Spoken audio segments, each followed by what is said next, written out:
Attention, ce balado traite de suicide et d'éléments pouvant choquer certains auditeurs. Nous préférons vous en avertir. Un balado Radio-Canada audio.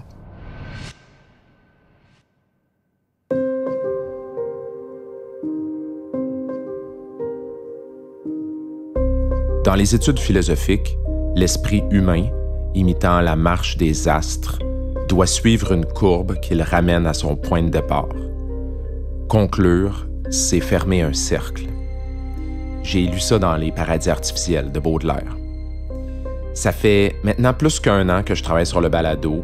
Je pense pas avoir déjà entrepris un projet aussi prenant et complexe dans ma vie jusqu'à aujourd'hui. J'ai tellement la tête pleine après tout ce que j'ai appris. Faut dire que j'ai mené plusieurs quêtes en parallèle. D'abord, il y a l'histoire de Nelson, qui a été l'élément déclencheur. Ensuite, il y a l'ayahuasca et le tourisme chamanique. Il y a aussi la science et le statut légal des psychédéliques. Et puis, il y a ma quête personnelle de mieux comprendre ma peur des drogues. Mais dans les dernières semaines, tout s'est accéléré. J'ai obtenu plein d'informations, de documents et de contacts par Claudine, la mère de Nelson. Et dans la même période, il y a eu plusieurs développements sur des démarches que j'avais entreprises plus tôt. C'était comme la tempête parfaite. Et donc, là, pour la première fois, je sens que ma démarche tire à sa fin et que je reviens tranquillement vers mon point de départ, c'est-à-dire la quête qui m'a motivé à comprendre Nelson et ce qui lui est arrivé.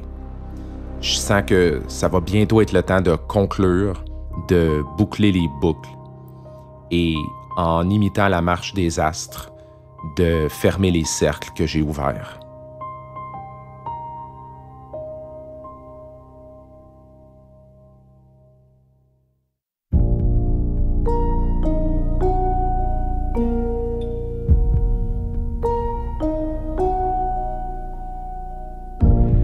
Je m'appelle Olivier Bernard et vous écoutez la conclusion de Dérive Ayahuasca. Sanango, première partie.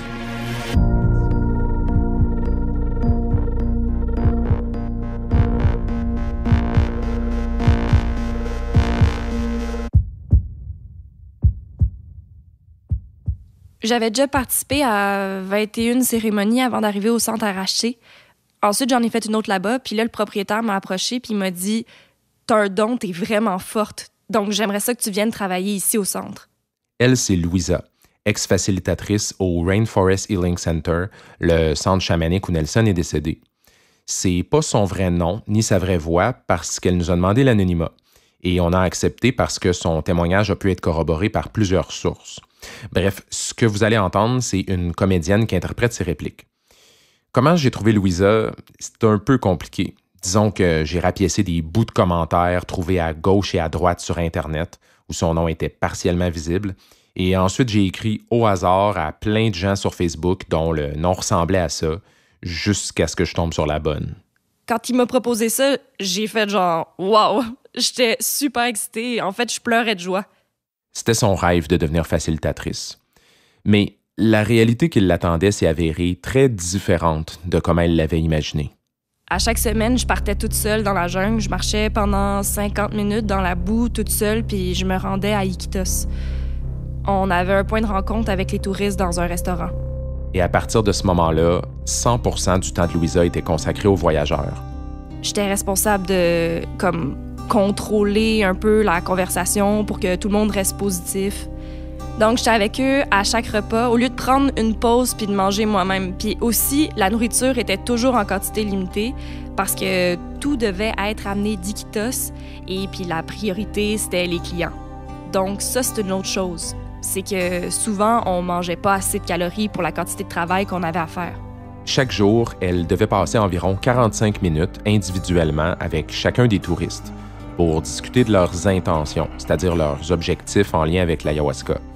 Et à cause de ça, toute sa journée était remplie de tôt le matin jusqu'au soir.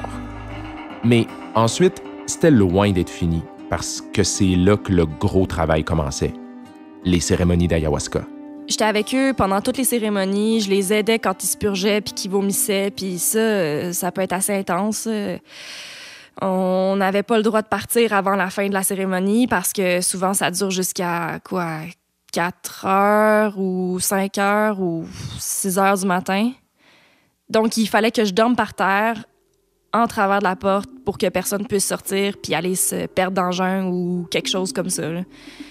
Puis le matin, il fallait que je nettoie l'espace, que je vide les seaux de vomi. Tout ça après une nuit entière où j'ai dormi pendant peut-être 2 heures. Puis là, on s'entend, là, c'était pas du sommeil très réparateur parce que les gens continuent à vomir, tousser et tout ça.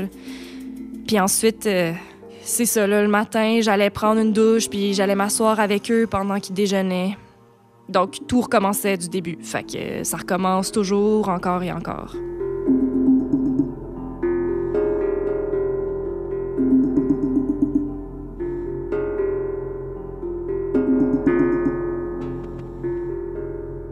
Mais le pire dans tout ça, c'est que Louisa n'était pas payée pour son travail.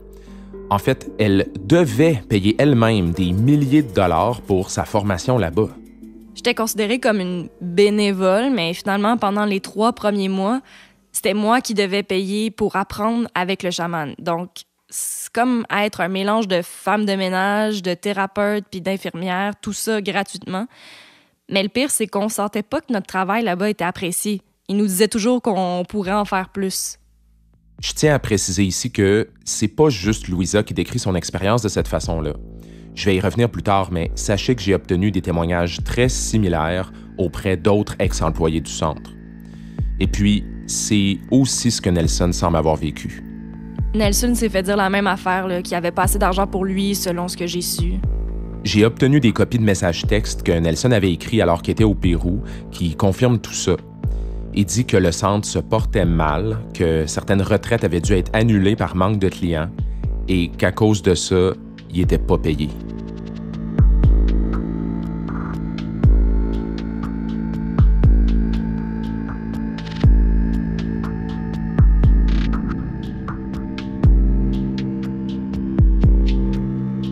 Je voulais essayer d'en savoir plus sur le temps que Nelson a passé au centre RHC. Quelques épisodes plus tôt, je vous ai fait entendre Eddie, un ami très proche de Nelson qui a lui aussi été facilitateur là-bas. So near the end of the retreat, I was actually invited to work at the retreat center. And this also caused a little bit more friction between Nelson and I as well because he really wanted the position. Bon, pour récapituler, en 2017, Eddie et Nelson étaient allés ensemble au centre RHC comme clients. En fait, Nelson avait, dès le départ, l'espoir de devenir guide là-bas, mais au terme de leur séjour, le poste a plutôt été offert à Eddie, et ça a causé des tensions entre les deux. Nelson est éventuellement retourné seul, environ 1 an et demi plus tard, comme apprenti facilitateur, disons. Il était considéré en formation, dans le but de devenir guide, ce qui lui a été refusé éventuellement. Eddie répondait à mes questions par messages vocaux. Je lui en avais envoyé plein par écrit. Il m'a beaucoup parlé de son amitié avec Nelson, des moments qu'ils avaient passés ensemble, de certains de leurs conflits. Mais j'avais aussi envoyé à Eddie des questions sur le centre RHC pour en savoir plus sur son expérience de guide là-bas. Et puis, il n'a pas répondu à ces questions-là. Et quand j'ai insisté un peu, il m'a dit qu'il avait offert tout ce qu'il pouvait donner et il m'a plus répondu par la suite. And lastly, I think it's probably best that I put it at rest. Hopefully that's good information for you. I think that's all I have to offer. Je sais pas si Eddie voulait pas me parler de son travail de facilitateur au centre ou s'il était juste épuisé émotionnellement de notre conversation, mais dans tous les cas, c'est correct. Je respecte son choix. Mais finalement, j'ai trouvé d'autres pistes. Rosier m'avait parlé de lui, puis il m'avait dit écoute, mon ami Nelson vient de revenir du Pérou, il est un peu shaké, mais il trouve le retour difficile. Elle, c'est Kate. Elle a été mise en contact avec Nelson par sa cousine Roselyne, que vous avez entendue dans un épisode précédent, quand Nelson est revenu du Pérou la première fois. Kate avait déjà eu plusieurs expériences d'ayahuasca, donc ils ont discuté une dizaine de fois à propos de ça. Il m'a écrit que ça avait chamboulé un peu sa réalité. Il est allé toucher à une part de lui-même là-bas qu'il a toujours recherché. Donc maintenant, ce n'était que le début. Qui se devait de poursuivre cette quête-là, qui avait plus le choix, qui avait plus de retour en arrière. Une fois que Kate a senti que Nelson avait très hâte à son retour de pouvoir poursuivre son cheminement avec l'ayahuasca. Peut-être même un peu trop hâte, dans le sens qu'il était un peu pressé. Il était quand même assez occupé. Il est revenu ici, puis il était dans le tourbillon de la vie. Puis peut-être qu'il est rentré un peu dans le métro boulot de dos rapidement. Il m'avait partagé dans un de ses messages qu'il était au travail, puis qu'il avait l'impression d'être dans une prison, puis que tout le monde était endormi. Donc c'est normal au début, quand on commence ce cheminement-là, de vouloir en faire un peu plus parce qu'on tombe dans une connaissance de soi qu'on n'avait jamais imaginée. Mais à un moment donné, il faut se laquer.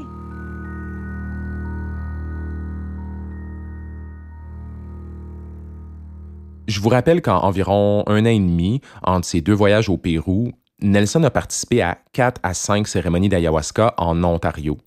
Donc, moi, j'étais resté avec ce chiffre-là en tête. Mais il y a des choses que j'ai apprises ensuite qui m'ont fait reconsidérer ça. Did you guys meet on a retreat or? Yeah. We met on the retreat. So his first retreat, he was facilitating. He just had arrived. Elle, c'est Camilla.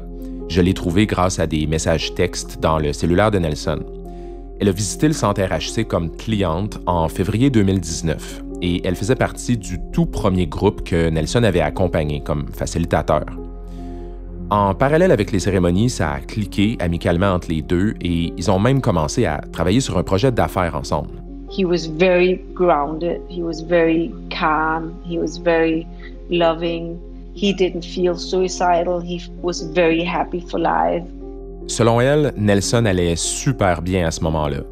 Il lui a semblé calme, très solide, heureux, et il lui a dit qu'il espérait, à travers son travail de guide, de pouvoir travailler sur ses traumas. Quels traumas?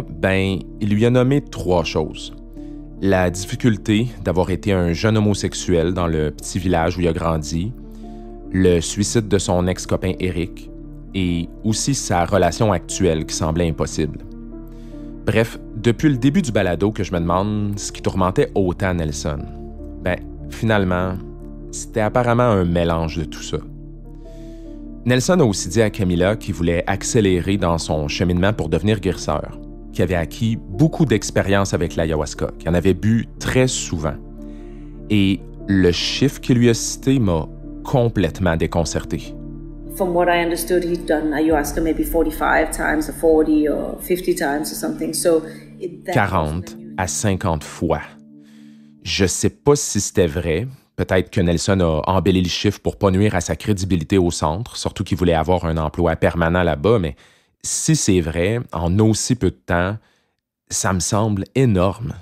Ça arrive chez plusieurs d'entre nous. Moi, je me souviens, quand j'ai commencé mon cheminement avec l'ayahuasca, moi aussi, je me suis sentie chamane, là.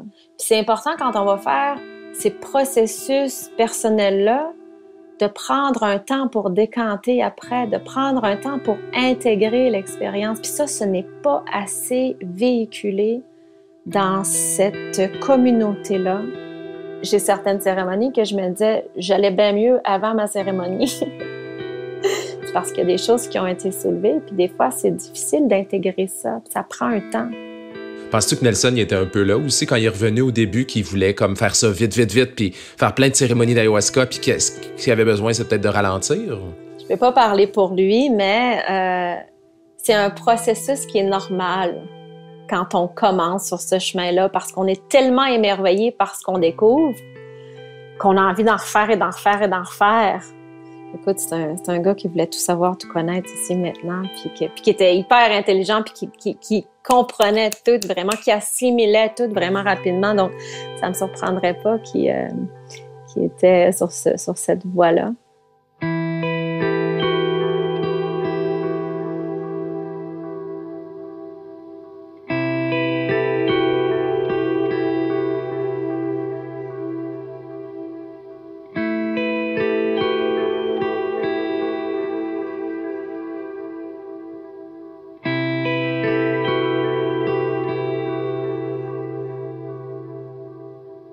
Accélérer dans ses apprentissages, c'est pas forcément un problème, en autant que ça se passe bien. Mais est-ce que ça se passait aussi bien que ça pour Nelson avec l'ayahuasca? Il est allé dans ses parts d'ombre. Je sais qu'il y a eu des périodes qui étaient un petit peu plus difficiles pour lui, puis il est allé visiter ses parts d'ombre.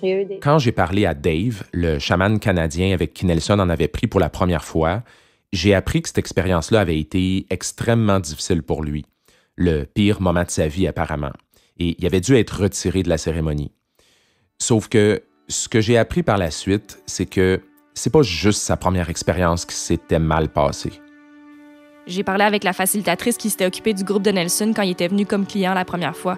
Puis elle avait fortement recommandé que Nelson participe plus aux cérémonies parce qu'il devenait instable. Il réagissait vraiment pas bien à l'ayahuasca, en fait. Donc, elle sentait que c'était dangereux pour le centre parce que, selon elle, si Nelson continuait à en prendre, ça allait mal tourner éventuellement. Puis elle avait été très transparente là-dessus avec le propriétaire Omar. Je pense même que Nelson s'était fait interdire de participer à d'autres cérémonies.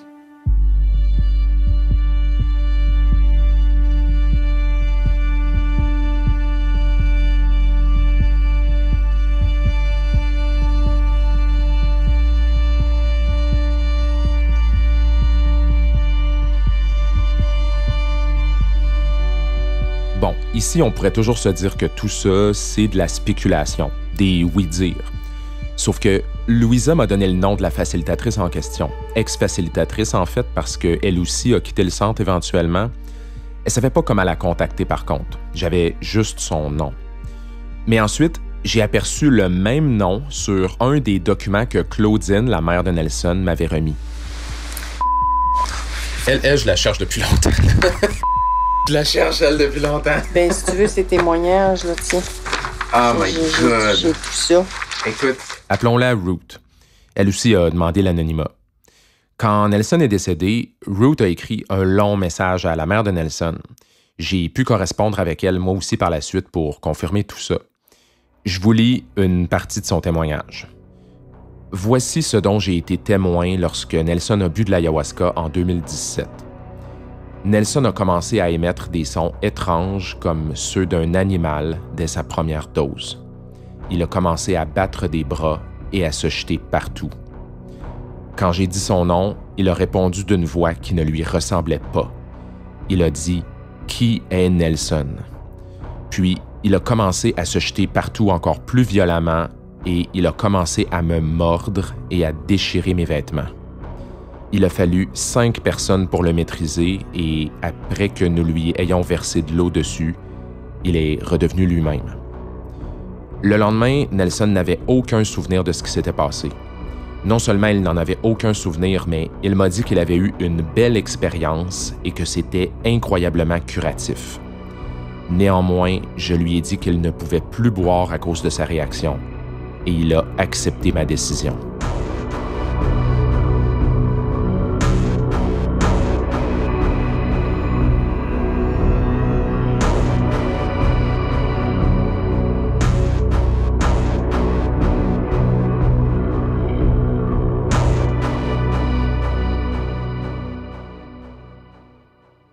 Nelson n'a pris finalement qu'une seule dose d'ayahuasca dans son premier voyage au Pérou, selon Ruth.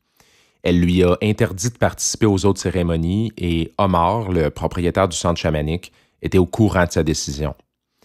Donc, elle ajoute « Je ne comprends pas pourquoi, 1 an et demi plus tard, Nelson était de retour à ce centre et qu'il pouvait travailler avec les plantes. » Ben, en effet, considérant tout ça, c'est dur de comprendre pourquoi Nelson aurait été accepté comme facilitateur potentiel à sa deuxième visite.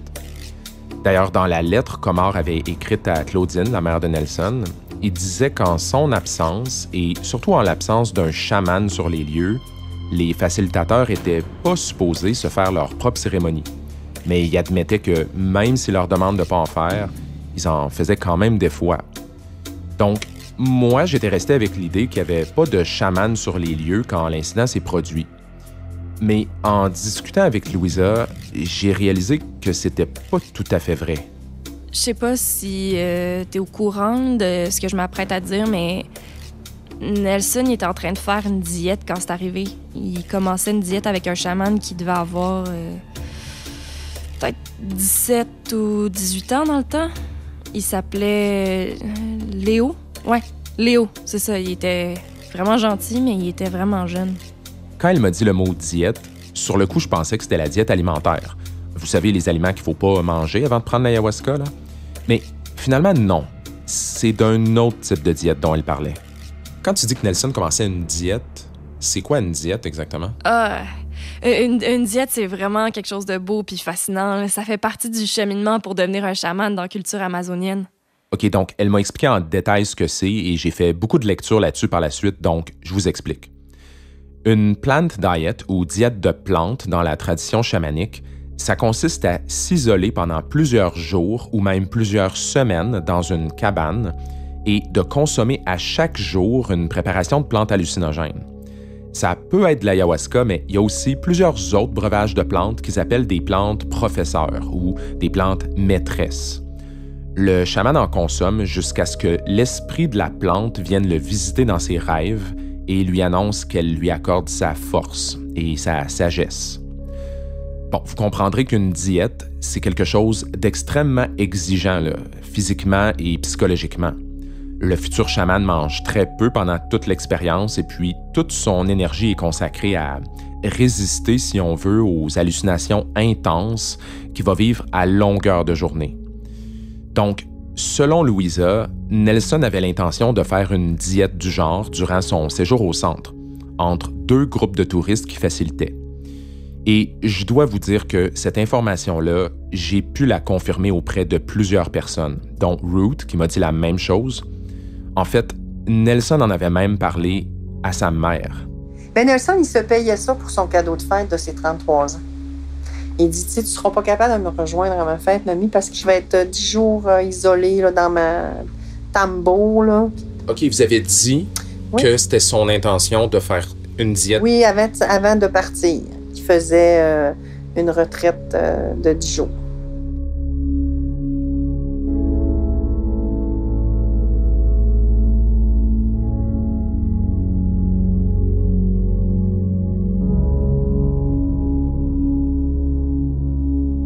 Bref, quand Nelson disait qu'il voulait profiter de son temps comme facilitateur au centre RHC pour gagner plus d'expérience avec les plantes, ben, c'était plus que des simples cérémonies d'ayahuasca qu'il voulait faire finalement. Mais plus que ça, en fait.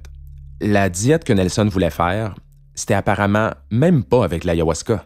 Mais ce qui semble être arrivé, c'est que Léo lui a donné du Chiricsanango. Du quoi? Excuse, c'est quoi? Du Chiricsanango. Chiricsanango. C'était la première fois de ma vie que j'entendais ce nom-là. J'ai même été obligé de demander à Louisa de me l'épeler. Comment t'appelles ça? Chiric. Chiricsanango, c'est une des fameuses plantes maîtresses que certains futurs chamans vont prendre sous forme de diète sur plusieurs jours dans leur cheminement. J'ai essayé de faire des recherches là-dessus sur Internet, mais il n'y a pratiquement aucune information là-dessus. Donc, je me suis dit que j'allais avoir besoin de trouver quelqu'un qui s'y connaît. Le Chiricsanango, il semblerait que ce soit majoritairement Confertia grandiflora, donc c'est une plante de la famille des Solanaceae. Guillaume Modone est un pharmacien français et ethnopharmacologue, donc il fait des recherches sur les plantes tropicales pour tenter d'y trouver des substances qui auraient des propriétés médicales. Sa spécialité, c'est les plantes de l'Amérique du Sud, et justement, en ce moment, il est basé en Guyane française. Il m'a averti que la connexion Internet est terrible là-bas, et puis on a tout essayé pour avoir une qualité audio acceptable durant notre entrevue, mais bon, ça restait pas mal limite. En fait, Sanango, c'est un terme quichua qui se traduirait en anglais par le vocable médecine. Donc, je dirais remède, c'est peut-être ce qui serait la meilleure traduction. Chiric, ça veut dire froid et que les effets ressentis sont frissons, tremblements et que ça a été associé spontanément au froid. Donc, c'est le remède froid, tu vois. Sanango froid. C'est une fleur, en fait, une super belle fleur en plus, de couleur rose-mauve. Son nom scientifique, c'est Brunfelsia grandiflora. Et elle appartient à une famille de plantes qu'on appelle les Solanaceae, ou encore en anglais les Nightshades, les ombres de la nuit. Ça inclut des choses que tout le monde connaît, hein? La pomme de terre et la tomate font partie de ça, le piment, l'aubergine et aussi le tabac, donc rien de super spécial à la base. Mais certaines espèces de Solanaceae vont contenir des grandes quantités de substances hautement actives sur le corps humain qu'on appelle alcaloïdes. En tout cas, c'est toutes des plantes alcaloïdes. Du coup, qui rentrent souvent dans ces plantes maîtresses. Après, qu'est-ce qu'il y a dedans? C'est compliqué. Oui, même pour un ethnopharmacologue, c'est difficile de savoir ce qu'il y a dans ces plantes-là. C'est parce qu'il y a très peu de recherches scientifiques approfondies sur le sujet. Mais finalement, Guillaume m'a aidé à trouver des références. Justement, en regardant vite fait hier soir, je suis tombé sur un document de Timothy Plowman, un ethnobotaniste qui décrit justement une prise de Brunfelsia grandiflora. Dans l'article en question, qui date de 1977, où il n'existe pas grand-chose de plus récent, là, On apprend que chimiquement et pharmacologiquement, les brunfelsia sont virtuellement inconnues et qu'elles sont utilisées à la fois comme plantes médicinales et comme poison. Et remarque étrange que ces deux usages-là ne sont pas mutuellement exclusifs. L'ayahuasca recette de base, ton organisme le dégrade assez bien et assez vite. Le cas des solanacées, c'est un peu plus compliqué, c'est pas mal d'alcaloïdes qui sont, eux, clairement toxiques. Du coup, je ne serais pas surpris qu'il y ait un risque de toxicité plus élevé. Les alcaloïdes présents dans ces plantes-là, on en connaît certains, des choses comme la scopolamine, par exemple. À haute dose, ils peuvent causer de l'agitation et de la confusion sévère, de la paranoïa et une perte de mémoire. Il y a des hallucinations visuelles et auditives aussi, mais qui n'ont rien à voir avec les psychédéliques. Elles sont décrites comme extrêmement déplaisantes. Il est question de transes violentes, de sentiments immondes et de folie temporaire. Il y a même un rapport de cas dans la littérature scientifique qui date de 2006 où un homme qui avait consommé un thé à base d'une plante de cette famille-là s'est lui-même amputé la langue et le pénis à travers son délire. J'ai déjà pris cette plante-là une fois, là, puis je peux te dire que c'était le moment de ma vie où je me suis le plus approchée de la folie. Quand Louisa était facilitatrice, elle s'est fait proposer par un chaman d'en faire l'expérience pendant 2 jours seulement. Et ce qu'elle a vécu l'a marqué pour toujours. Je voyais les choses les plus horribles que j'ai jamais vues de ma vie, là, comme des gens qui s'entretuaient puis qui avaient du sexe en même temps. Il y avait des scènes de torture puis de violence. Je pensais que je reviendrais jamais. Je me souviens d'avoir pensé à mes parents puis m'imaginer leur dire que c'était fini pour moi. J'étais sûre qu'il n'y avait aucun moyen que je puisse revenir de ce monde-là où j'étais entrée.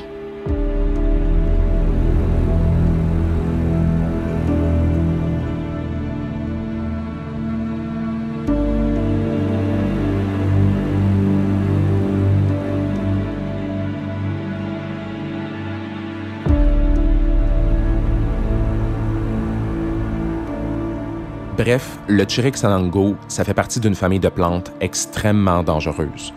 Beaucoup plus que ce qu'il y a dans l'ayahuasca à la base. Je pense que c'est une plante beaucoup plus délicate, avec marge d'erreur plus faible que d'autres, ça c'est certain.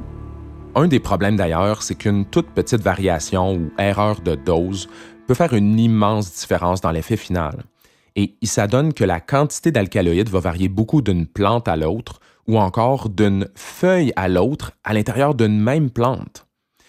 Tout ça fait en sorte que selon la méthode de préparation, la dose administrée et aussi l'état de la personne qui en consomme, les effets et les hallucinations peuvent durer plusieurs jours. Quand tu les consommes comme ça, on va dire dans un usage récréatif, régulièrement, les gens restent perchés. Ils restent perchés? Ça veut dire quoi?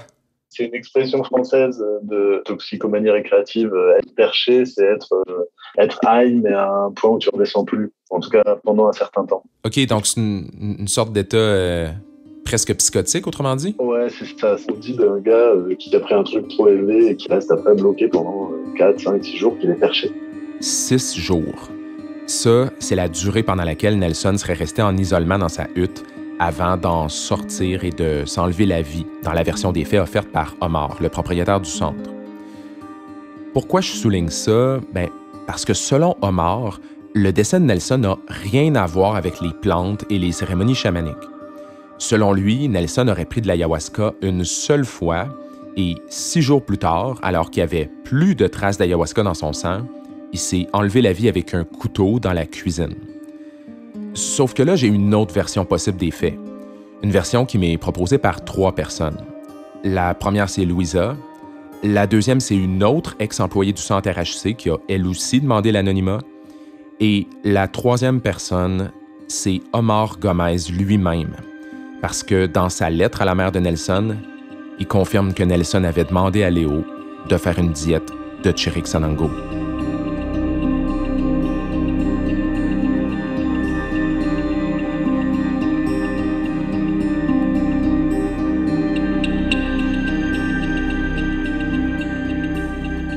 Donc là, je sais toujours pas plus ce qui s'est passé.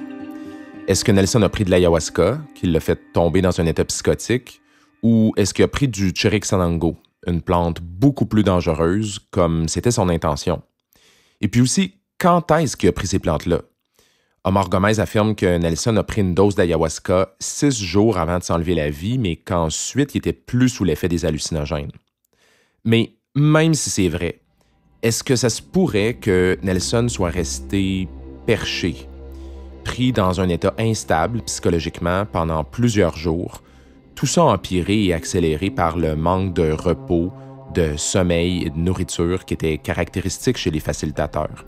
Et puis aussi, alors qu'il était possiblement fragilisé par une prise trop fréquente d'ayahuasca sur une courte période. Et en plus, accompagné seulement par un jeune chaman qui manipulait des plantes avec lesquelles il y a très, très peu de marge de manœuvre.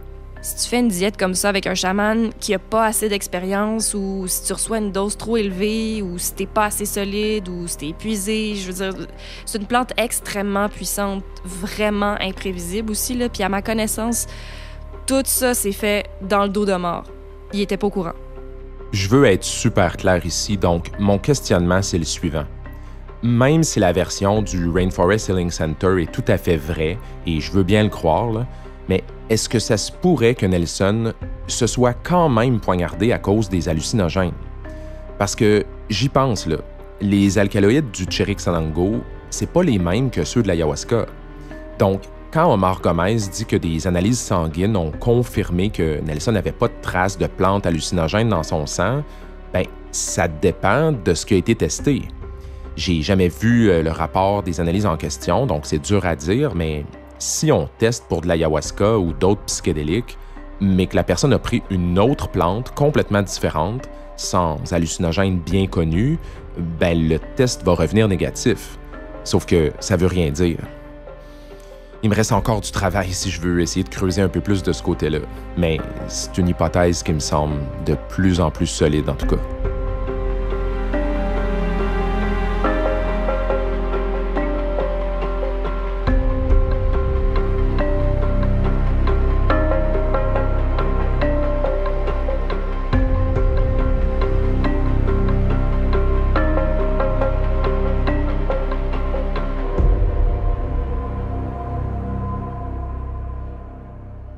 Il y a une autre hypothèse qui m'a été proposée aussi, par Louisa et une autre ex-employée du centre. Fait que ma théorie sur ce qui s'est passé, en fait, je vois 2 possibilités.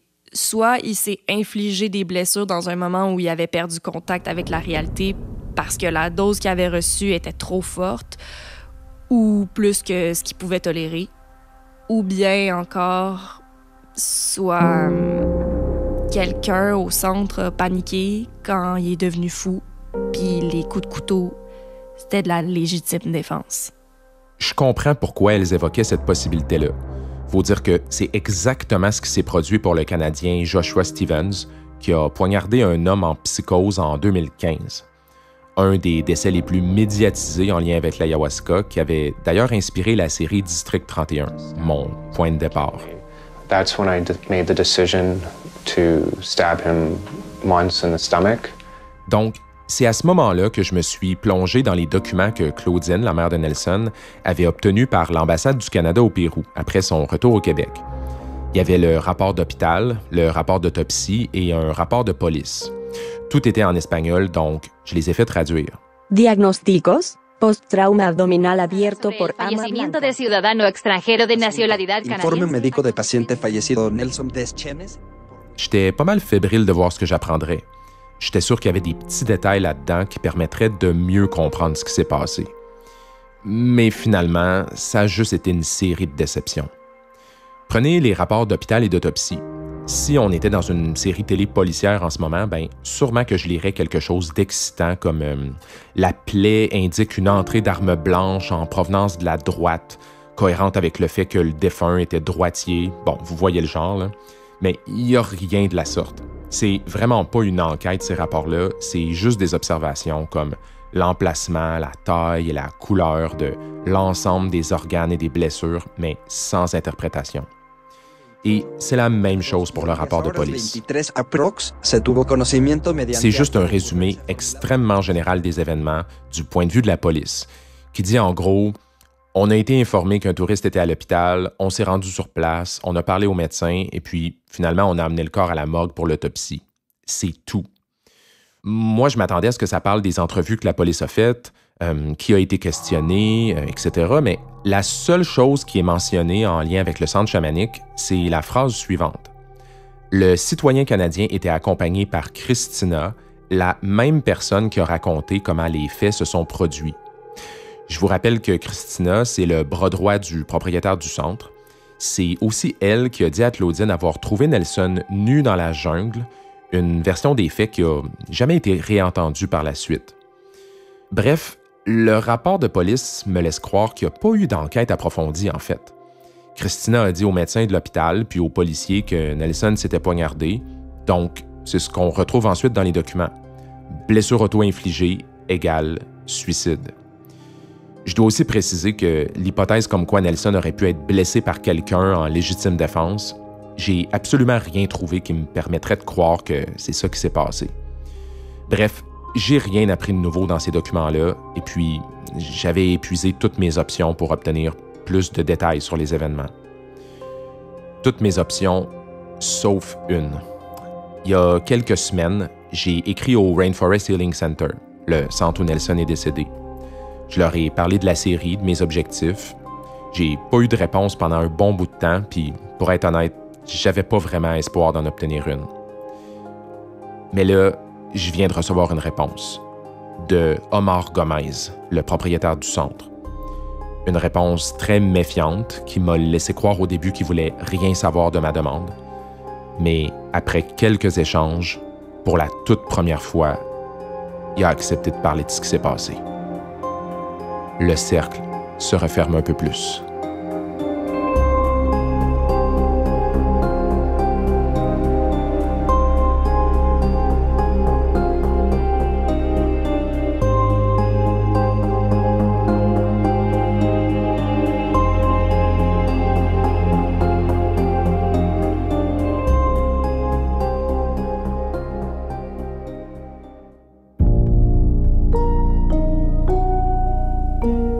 Dans le prochain et dernier épisode, Sanango, deuxième partie, et ma discussion avec Omar Gomez. They said, hey, we're going to do a ceremony. I said, well, I don't know if it's a good idea. They said, yeah, we got it. Si la famille juge que les circonstances, par exemple, sont suspectes, on conseille à la famille de faire affaire avec un avocat local. Les gens qui vivent dans la jungle, c'est pas des gens normaux comme tu rencontrerais en ville, là, dans le sens qu'ils sont en contact avec des parties d'eux-mêmes qui sont différentes de toi puis moi.